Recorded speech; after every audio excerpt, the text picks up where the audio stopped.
दृश्य जगत हे वासमान रगारुणी भावे विरक्त त्यातून स्वस्वरूपाचे अनुसंधान राहो रात्र लीन समता राहो रात्र लीन भक्तवत्सला रामदास धरिणे दृढचरण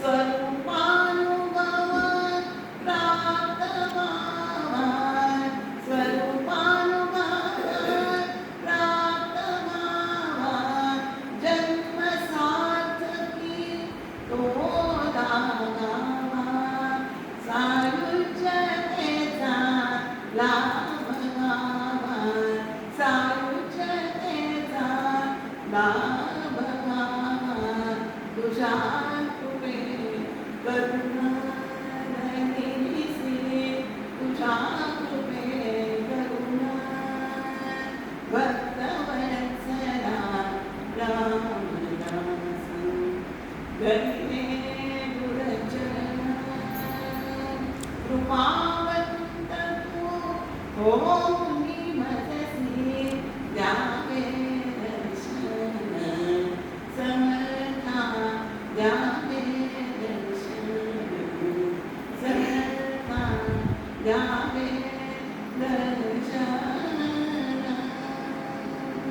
राजाधिराज रामचंद्र सद्गुरु श्री सत्यादास स्वामी महाराज की जय जय जय रघुवीर समर्थ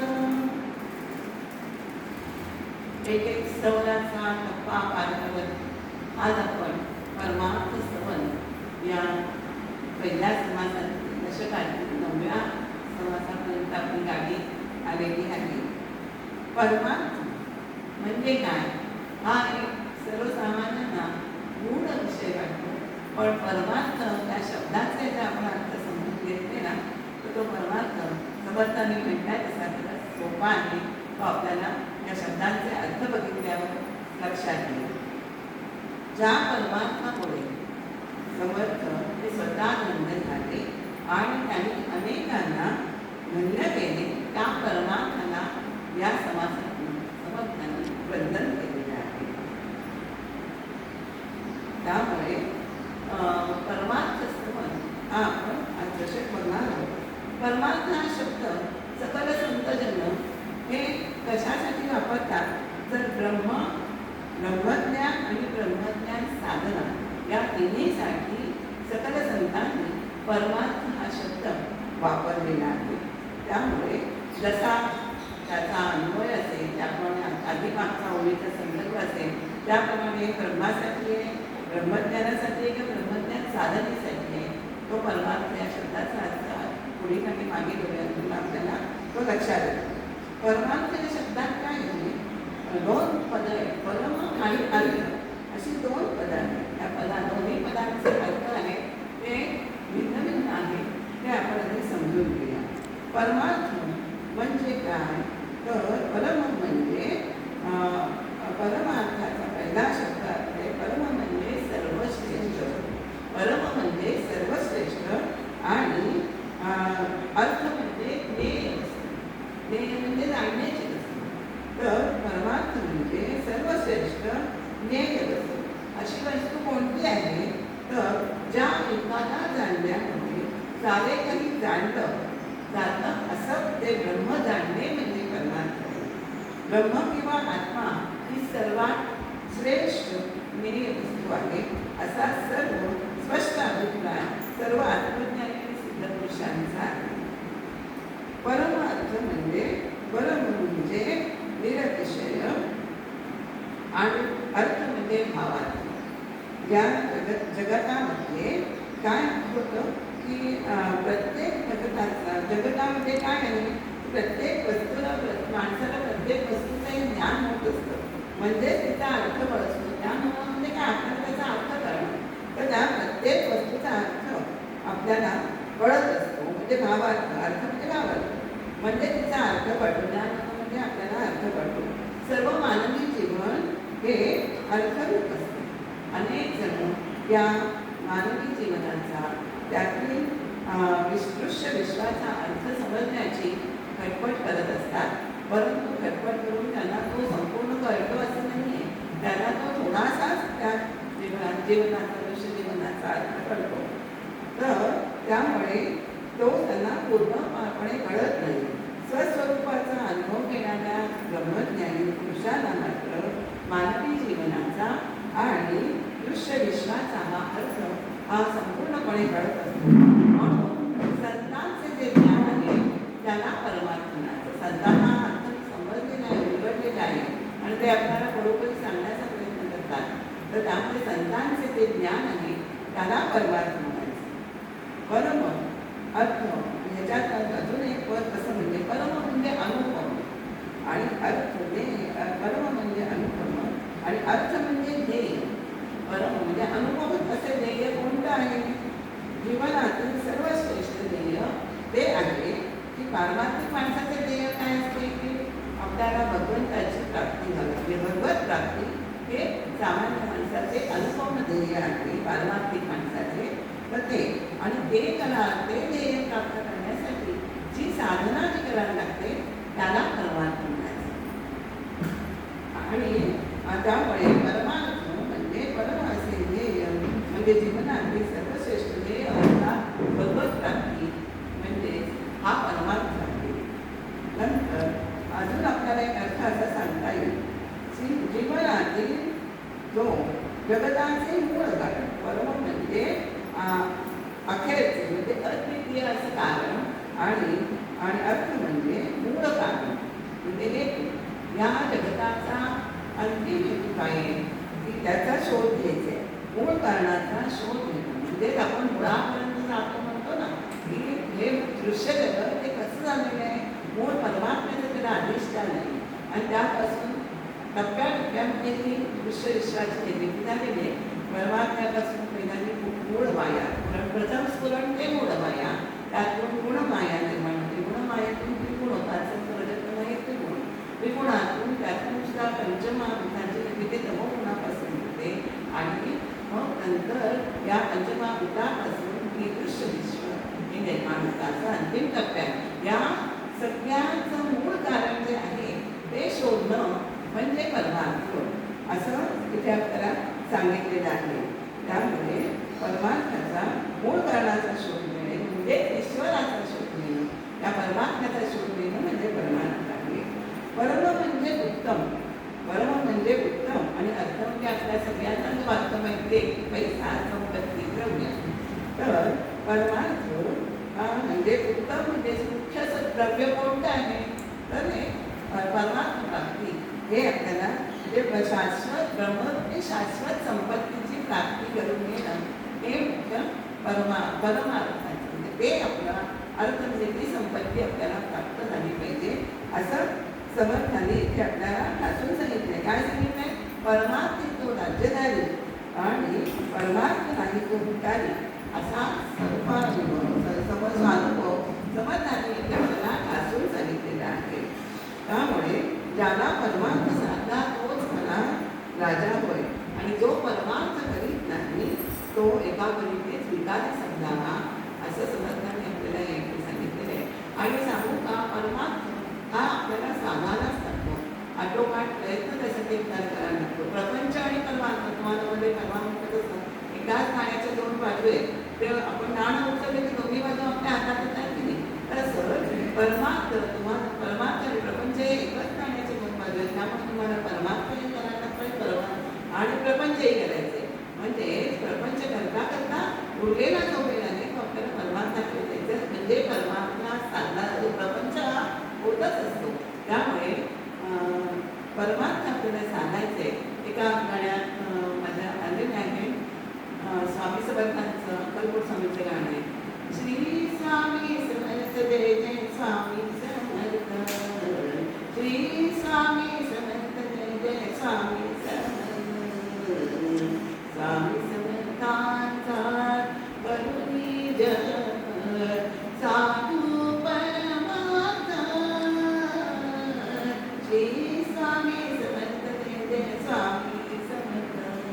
जे परमार्थ आपल्याला साधायचे आहे ते सांगण्यासाठी आटोकाट आपल्याला प्रयत्न करायचे आहे.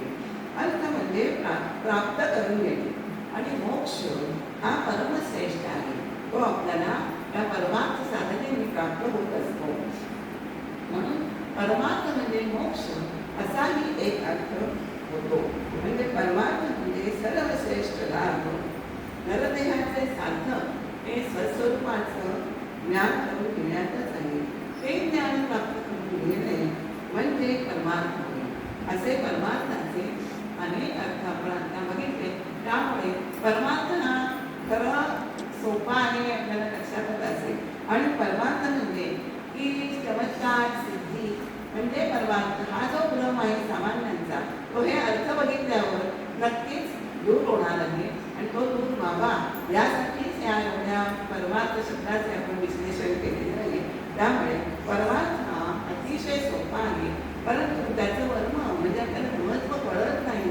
कशामुळे आहे सुगम आहे तरी तो म्हणजे आपल्याला सर्वसामान्यांना कठीण वाटतो. कारण आपला वर्म चुकलेला आहे, आपण सत्य संगत करत नाही हो. त्यामुळे ते वर्म आपल्याकडनं चुकले. त्यामुळे आपल्याला जो परमार्थ जरी सुगम असला तरी तो दुर्गम वाटतो. असं आपल्याला पुढच्या ओव्यातून आपल्याला समर्थाने सांगितलेलं आहे. तर हे सर्व वर्म आणि अर्थ या पदांचे अर्थ पाहिल्यावर परमार्थाचे खरे लक्षण काय आहे तर भगवंताचे ज्ञान होऊन जीवनातील दुःख नामशेष करणं म्हणजे हेच सर्व परमार्थाचं लक्षण आहे. तुला सांगते, भगवंताचे ज्ञान होऊन जीवनातील सर्व दुःख नामशेष करणं हेच खरे परमार्थाचे लक्षण आहे असं आपल्याला सांगितलं आहे. तेव्हा परमार्थ म्हणजे स्वस्वरूपाचं ज्ञान करून घेण्याची विद्या. हृदयाच्या मध्ये विराजमान असलेला परमेश्वर म्हणजे ईश्वर शिवाचे जीवाने साक्षात ज्ञान करून घेण्याच्या मार्गाला परमार्थ असं म्हणते. आपल्या अंतरात हृदयस्थ परमार्थ आपण म्हणतो परमात्मा आहे, पण ते आपल्याला त्याची जाणीव होत नसते. ती जाणीव करून देतात ना ती संत लोक करून देतात की आपल्या अंतरात आहे ते परमार्थ तत्व, पण ते आपल्याला कळत नाही. कारण काय माहिती पटले अज्ञानाचं पट नाही. त्यामुळे ते पूर्णतः साधले गेलेले आहे. जसं आपल्याला आरशावर धूळ साचलेले असेल, आपण गृहिणींना माहिती आहे की आरसा पुसला की सगळं स्वच्छ आपल्याला दिसतं. तसंच आपलं स्वतःचं स्वरूप जाणण्याकरता आपलं अंतःकरण त्याच्यावरती धूळ साचलेली आहे ती संपूर्णतः बाजूला करायला पाहिजे. आणि ही धूळ संतकृपेने ती बाजूला होते. आणि तसंच शेवाळं तर पाण्यावरच आहे. तर आपल्याला खालचं पाणी नितळ पाणी दिसतं का तर दिसतच नाही.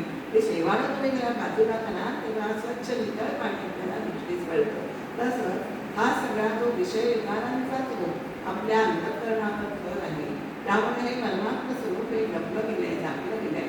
तर हे हा थर जर आपण बाजूला केला स्वच्छ आत्मस्वरूपाचं दर्शन आपल्याला आपल्या अंतरात जे आपल्या अंतरातच आहे, पण त्याचंच आपल्याला त्याची जाणीव होते ती संतांसमुळे होत असते. त्यामुळे म्हणजे वास्तविक शिवत्व अंतरातच असतं, पण जीवनाची ती जाणीव नसते. म्हणून परमार्थ म्हणून असं म्हटलेलं आहे की परमार्थ ही अध्यात्मविद्या आहे. आणि अध्यात्मामध्ये हृदयाला आकाशाची उपमा केली आहे. आपल्या हृदयाकाशामध्ये जो अंतरात्मा बसलेला आहे त्याचं आपल्याला ज्ञान करून घेण्याचा मार्ग आहे तो अर्थातच सूक्ष्म आहे. सूक्ष्म आपल्या डोळ्यामध्ये स्थूल असतं ते लगेचच दिसतं, पण सूक्ष्म जे आहे ते बघण्याला आपल्याला आपली वृत्ती आहे की बहिर्मुख विषयांकडे आहे ती अंतर्मुख करायची, आपल्या अंतरात्म्याकडे घडवायचे. तर ते आपल्याला आणि तो मार्ग म्हणजे परमार्थ आहे. हीच ती गुह्य विद्या. किती गुह्यतम शास्त्र असं आपल्याला गीतेमध्ये आपण दर अध्यायात म्हणतो हे गुह्यतम शास्त्र आहे. ते खरं गुह्य आहे, पण तो जाण्याचा प्रयत्न करतो ना त्याला तो नक्कीच सापडतो. हे इथे समर्थक आपल्याला ठासून सांगितलंय. तेव्हा तो आपल्याला जाण्याचा प्रयत्न आपण करायचा आहे. प्रयत्न करणं प्रयत्नांचा समर्थांच्या प्रयत्नांचा अत्यंत बळ आहे. तुम्ही प्रयत्न केला की तुम्हाला स्वतःचं स्वरूप हे आपल्याला नक्की करणार नाही.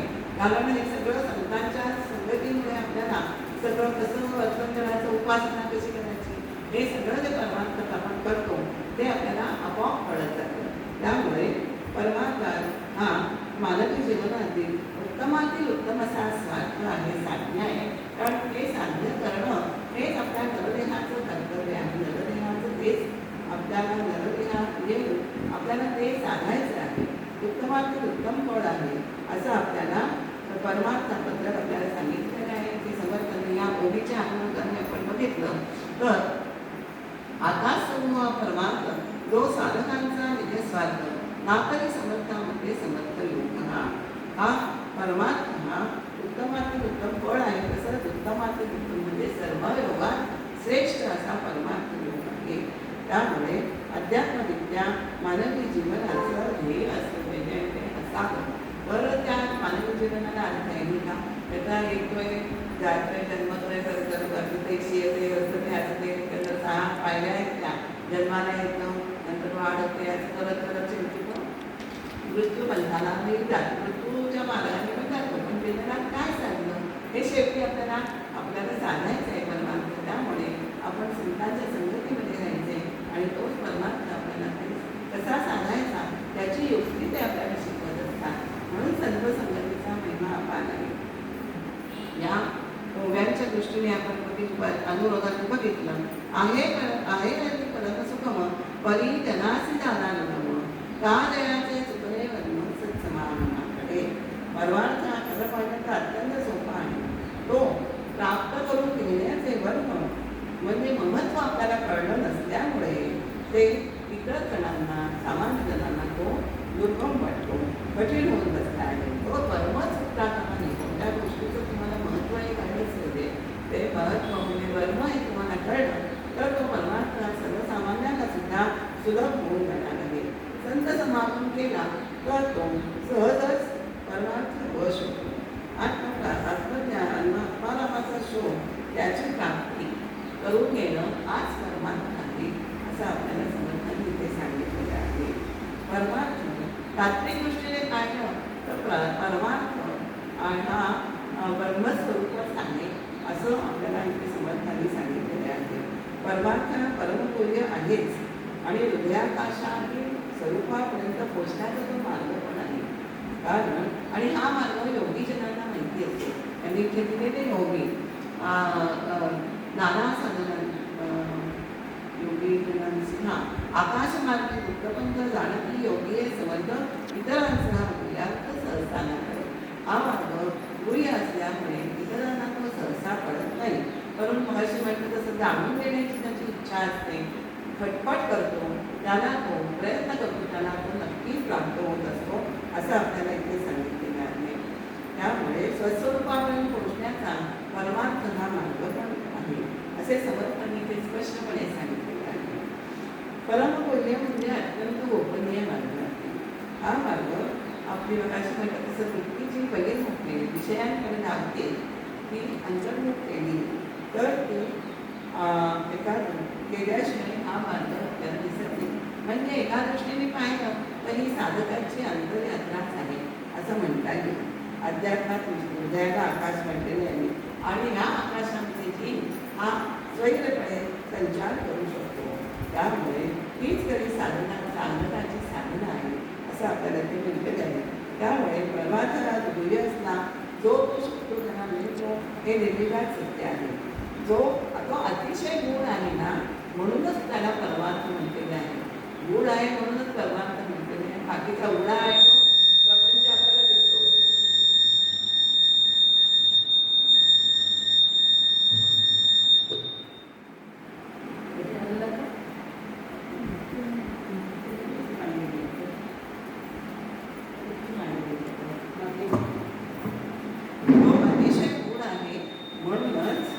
त्याला परमार्थ म्हणतात.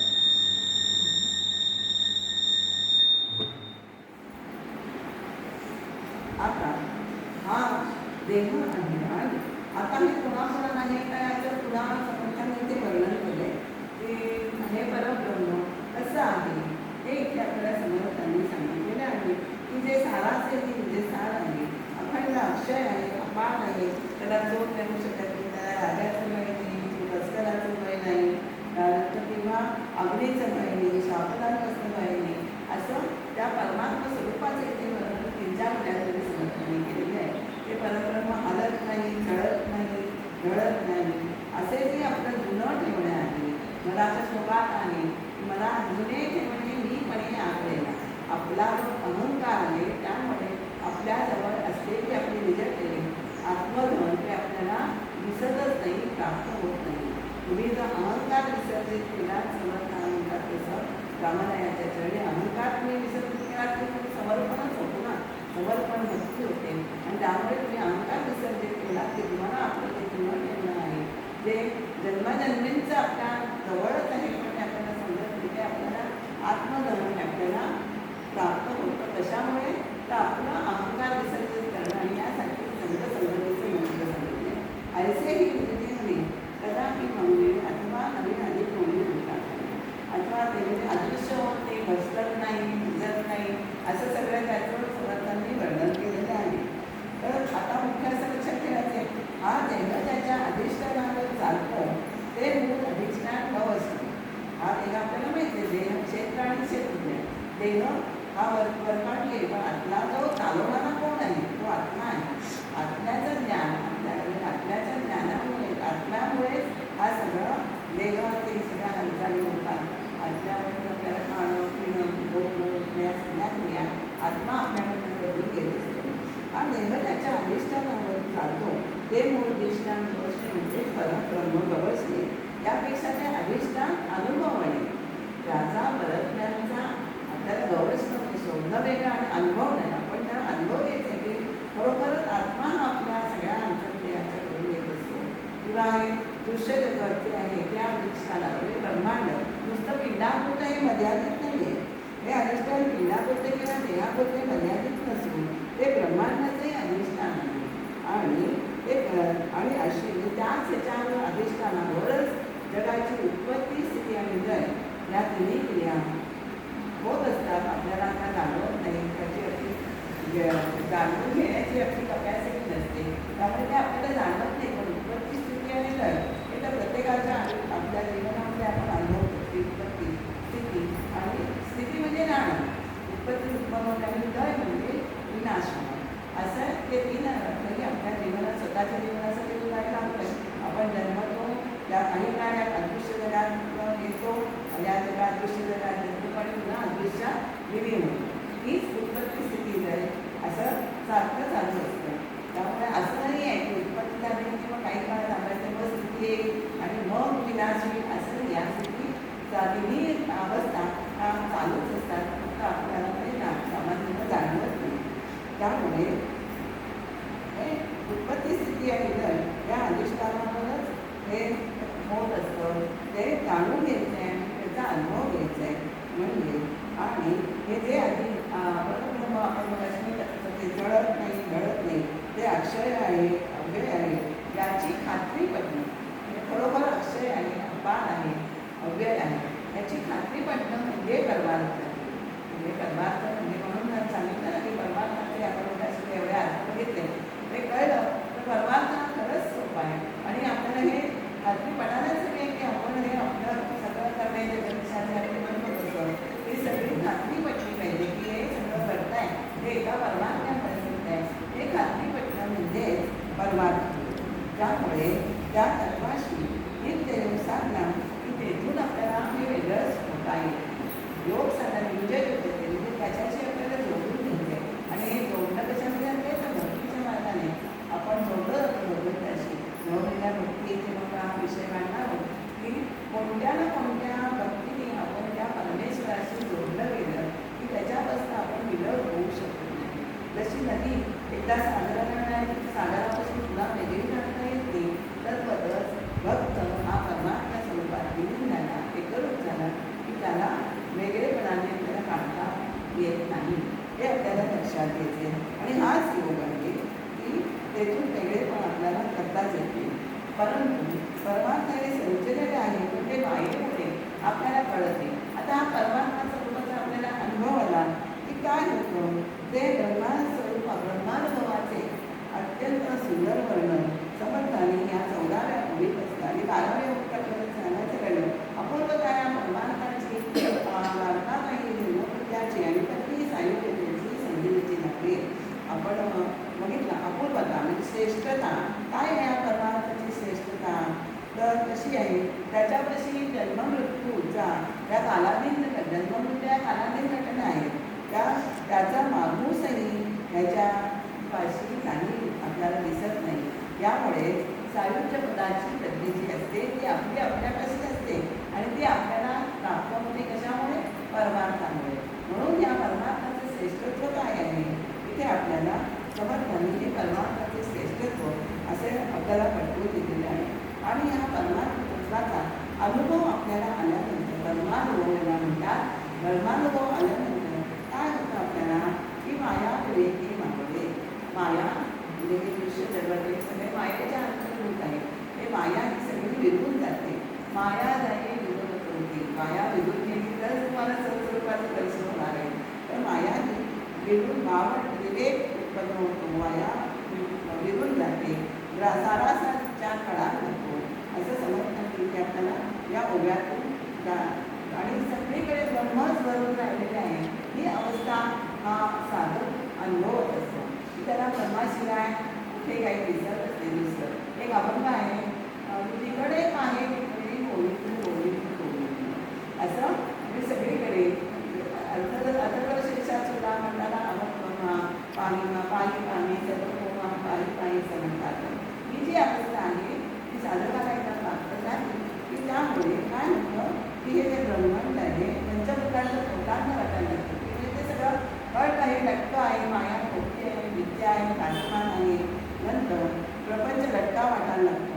असं ह्या ब्रह्मानुभव प्राप्त झाला की त्याची अवस्था अशी होते.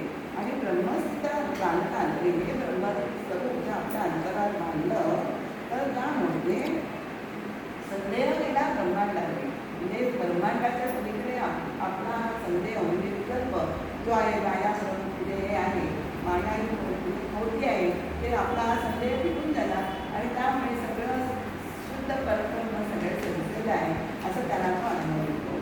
आणि त्यामुळे काय होतं दृश्याची जुनी जनरुती गृहीत झाली. हे दृश्य विश्व आहे त्याला इथे समजताना जुनी जर्जर झालेली पुजलेली असं वस्त्र म्हटलेलं आहे. वस्त्र जर आपण एखाद्यासारखं विजट केलं तर ते आणखी पुजून ते शेवटी जमिनीतच मिळतं. ते पुजवून देतो त्याला नाच होतो गोप पडतात म्हणजे ते आपण जसं टाकून देतो ना तसं हे मनात दृश्य विश्व हे आपल्याला टाकून द्यायचं आहे. कारण ते पुरी झालेली आहे जर्जर झालेलं आहे दृश्याचं. कशामुळे जर्जर झालं दृश्याचा परमात्म स्वरूपाचा अनुभव अंतर्गत वाढलेला आहे. त्यामुळे दृश्य विश्व हे आपल्याला ब्रह्मांडाबाहेर जातं. ऐसा हा परमार्थ जोपर्यंत त्याचा दिवसात आता समजता आल्या समजता किती म्हणून कळणार असा हा परमार्थ आहे. त्यामुळे असा हा परमार्थ आहे. आपल्याला कशी म्हटल्याप्रमाणे मायेच्या पटलाचं दूर झालं की ते ब्रह्मांड सगळं हे खोटं आहे. ब्रह्म आणि ब्रह्मांड यात फरक आहे. ब्रह्म म्हणजे परब्रह्म आणि ब्रह्मांड म्हणजे हा सगळा दृश्य विश्वाचा झाला. इथल्या ब्रह्मांडाच्या पलीकडे गेल्यावर आपल्याला परमात्म्याचं ज्ञान होत असतं. त्यामुळे आपल्याला त्या ह्याच्या पलीकडे जायचं आहे. तर त्यामुळे आणि हे आपल्याला परब्रह्माचं ज्ञान हे आपल्या हृदयाकाशातच घेऊ शकतं.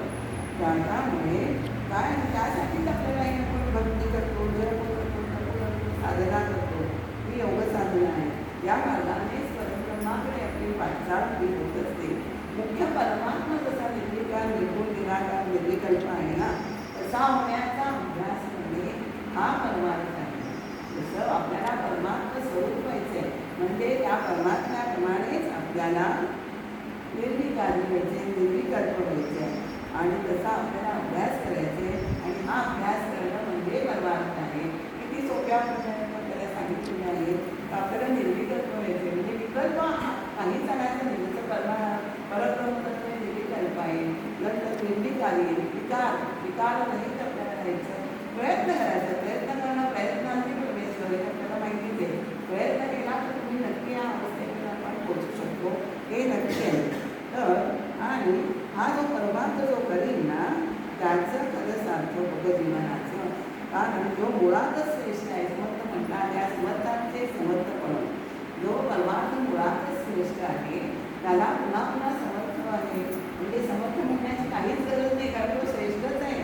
त्याचं श्रेष्ठ पण किती वेळा वेगळ्या शब्दांनी पण सांगणार, तो श्रेष्ठच राहणार आहे असं समर्थने आपल्याला या योगीबद्दल सांगितलेलं आहे. त्यामुळे आणि जीवशिव ऐक्य करणे, ब्रह्म ऐक्य करणे, जीवशिव मिलन करणे म्हणजे हेच म्हणजे परमार्थ आहे. जीवाशिवाची समाधी वितरण प्रपंच उपाधी असं इथे पण म्हणजे ना, प्रपंच विटलाय आपल्या, विटला म्हणजे विकार होत जातो. जेव्हा आपण एखादी गोड गोष्ट खातो आणि त्याच्यावर जर आपण दुसरं काही घालतो तर आपल्याला कमी वाटतं की गोड, तसं तो प्रपंच हा विटलाय म्हणजे विटलेला अन्न म्हणजे आंबलेला अन्न जसं विटलंय आपण म्हणतो खराब झालंय, तसं हा प्रपंच खराब आहे म्हणून आपण तो मनातून काढून टाकायचे आहे. कुठली उपाधी म्हणजे जी बंधनं आहे जीवाची ती आपोआप तुटून जातं. त्यामुळे या परमार्थामुळे सगळं आपल्याला साध्य होतं आणि म्हणून या परमार्थाला समर्थाने त्याचे बंधन केलेले आहे. या परमार्थामुळे आपल्याला सर्वसाधारण काय एक आहे परमार्थाचं तर या समर्थांनी पुढे आपल्याला 4 ओळीमध्ये त्यांनी सांगितलेलं आहे. परमार्थ सकळातील त्या परमार्थापुरता ब्रह्माधिकाची विश्रांती, ब्रह्माधिकाची विश्रांती म्हणजे ब्रह्माधिकांना त्यांनी विसावा भेटतो. योगी इथे धर्म पावतात. परब्रह्म सगळाच विसावा आहे. सिद्ध महानुभाव आणि संत यांचा हा इथे विसावा आहे. आणि चाललेल्या सात्विक जीवाला सुद्धा जर सत्संगती लागली, सत्संग करून जर लागली तर त्याला सुद्धा हा परमार्थ नक्कीच विसावा वाटू शकतो. परमार्थ जीवनात जन्माचे सार्थक आहे. जन्माचे सार्थक करायचं असेल तर जन्माला येऊन परमार्थ साधायचे तर आपल्या जन्माचे सार्थक होणार नाही. परमार्थ संसार काढत आहे, हा काढत आहे. परमार्थ काढली परलोक जाणतात. परलोक इहलोक आणि परलोक असे 2 लोक आहेत. तर आपल्याला परमार्थामध्ये परलोकाची प्राप्ती होते आणि परमार्थ पुढे ते सार्वसांची सगळ्यांचे आधार आहे. आपण पार आपला भवाचा पार परमार्थामुळेच करतो. असं सगळं या परमार्थाचे जे कार्य परमार्थामुळे काय साधतं ते समर्थांनी या 3-4 ओळ्यांना आपल्याला सांगितलेलं आहे. परमार्थिक राज्यधानी परमार्थ सांगितलं विचारी या परमार्थाची सरी कशाच द्यावी. त्यामुळे या परमार्थाची सरी म्हणजे बरोबरी कशाशी होऊ शकत नाही. परमार्थासारखाच परमार्थ आहे का त्याच्याची कोणाशी तुलना होऊ शकत नाही परमार्थाची असं समर्थांनी आपल्याला सांगितलं. आणि काय आहे अनंत जन्मीचे पुण्य जोडे तरीच परमार्थ मिळेल. जर तुम्हाला अनंत जन्मीचं जन्मोजन्मीचं पुण्य जर असेल तर आपल्याला हा परमार्थ घडतो. ज्ञानेश्वर माऊलीश्वर म्हणतात ना, बहुत सुकृताची जोडी म्हणून विठ्ठल यावी. सुकृत तुमच्या पदरात असेल तर आपल्याला विठ्ठलाची म्हणजे परमात्म्याची भक्ती करण्याची आवड होते. तसंच आपल्याला म्हणता येईल की पूर्व सुकृत माझे असे महान माझं एका काव्यातनं आलेले आहे.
आडाच होतं म्हणून ते कोऱ्यात येतं असं म्हणतो ना, आडाच नाही तर कोऱ्यात कसं येणार तर आडाच होतं. माझ्या आईवडिलांकडे हा पदार्थ खासून भरलेला होता आणि म्हणून तो माझ्यासारखा त्या कोऱ्यामध्ये पोहोचत नाही. त्यासाठी वेगळी खटपट करावी म्हणजे तर ते आईवडिलांचं देणं. आईवडील परमार्थी असल्यामुळे मला परमार्थामध्ये कोणी सुखच प्रयत्न झालेली आहे असं म्हणजे मला म्हणायचं आहे काय की पूर्वज जर महान असेल तर आपल्याला नरदया मिळतो आणि आपल्याला आपल्या आईवडील जर प्रभाती असतील तर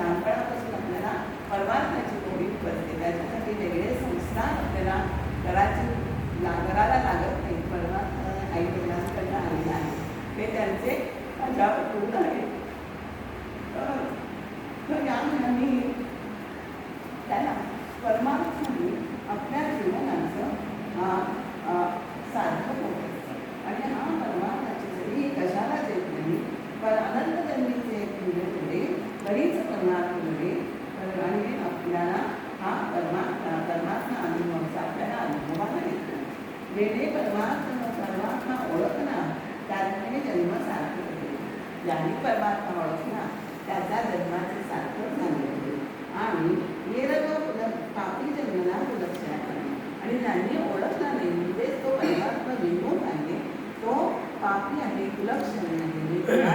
म्हणतो तसं कुलक्षय करणारा आहे असं समर्थाने इथे म्हटलेलं आहे. तर आणि त्यामुळे भगवत प्राप्ती मिळणं तो कधी जो संसाराचा म्हणजे भगवत प्राप्ती करायची आपल्याला त्याच्याशिवाय तो नुसतं संसार करत असला तर त्या मुखाचे मुखावलोकन करू नये. त्या मुखाचा आपण दोष सुद्धा बघू नये. म्हणजे परमार्थ करणाऱ्या लोकांना आपण